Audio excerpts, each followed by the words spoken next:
Obviamente eu não sou o mais qualificado para responder uma pergunta sobre ele, a ele. Sim. Mas eu tenho uma ideia, assim, né, na minha convivência com ele.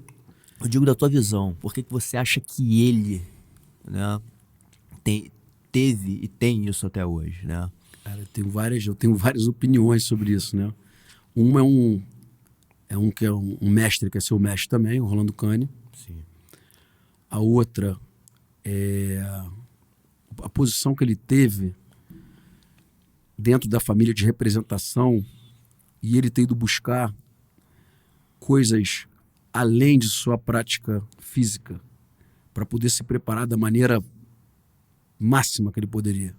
Uhum. Aí a gente fala em banho de gelo, lá atrás isso. Verdade. A gente fala em banho de gelo raw, de uma maneira aquele primeiro filme natural. Show, né? E não é dentro de uma caixa d'água de fibra. O cara entrar no rio. Porra, ninguém falava desse negócio. Exatamente. E como você falou, raw, né? Assim, muito roots, porque não era uma banheira de gelo, era um gelo mesmo. E não era porque era moda. Porra, ninguém nunca tinha visto aquilo ali. Então eu acredito que ele já é, né, um espírito elevado, né? Sim. As pessoas são diferentes, né? Ele é um espírito muito evoluído. E além disso, ele foi buscar coisas, né? Além, assim, ele foi buscar bioginástica. Ele entendeu a importância do Orlando, do mestre Orlando Kani na vida dele e levou isso a sério, né? Sim. E nada é coincidência, a gente estava falando sobre isso. A ida dele, certas coisas que aconteceram, que ele não lutou o UFC. A gente estava falando, eu e você, sobre as encruzilhadas que levam a gente ao caminho. Então, de repente, ele não ter lutado o UFC, de repente, estou falando de repente, humildemente, levou ele aí ao Japão. Sim. E o japonês reconheceu, falou, pô, esse cara não é um cara comum.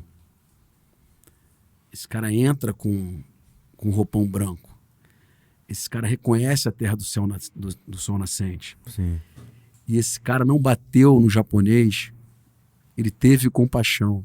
Então ele tem o personal bushido, o código de conduta do guerreiro próprio. Sim.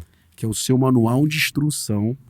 Quando eu falo para meus pacientes na clínica de reabilitação, o que é o personal bushido? Simplesmente é o seu manual de instrução que te diz como operar em tempos de crise. O que é bendable, o que não é bendable. Sim. Aí eu explico pro cara, meu irmão, você tem um relapso, né? Tem que ser unbendable. Tem que estar na categoria. O cara uma vez falou assim, Léo, fez uma brincadeira, o cara é gente boa pra cara, meu paciente lá. Então se eu te chamar agora pra gente cheirar cocaína, você não vai? Eu falei, impossível. Aí ele falou assim, por quê? Unbendable. Unbendable. Ele falou, por quê? Aí eu falei pra ele, porque isso está na mesma categoria do que eu pular de um avião sem paraquedas conscientemente. Aí o cara olhou pra mim, André, falou, tipo, fez sentido. Eu arrastei aquilo pra aquela pasta, você entendeu? Sim. Então o que acontece?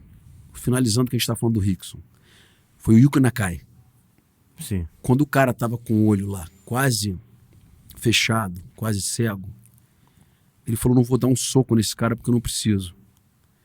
E o japonês, que é apreciativo ao código de conduta, ele 2 vezes maior que o cara, metade do tamanho dele, metade da técnica dele, e totalmente ainda debilitado fisicamente.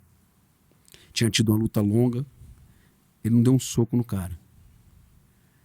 Então você vê que você não está se falando de um cara comum, não é um average guy. Fala galera, são mais de 30 anos de jiu-jitsu, 25 anos competindo em alto nível. Hoje trago para você, em português, pro Brasil, a guarda diamante. Tá na hora de evoluir, resistir à pressão e se transformar na melhor versão de você mesmo. Ouça.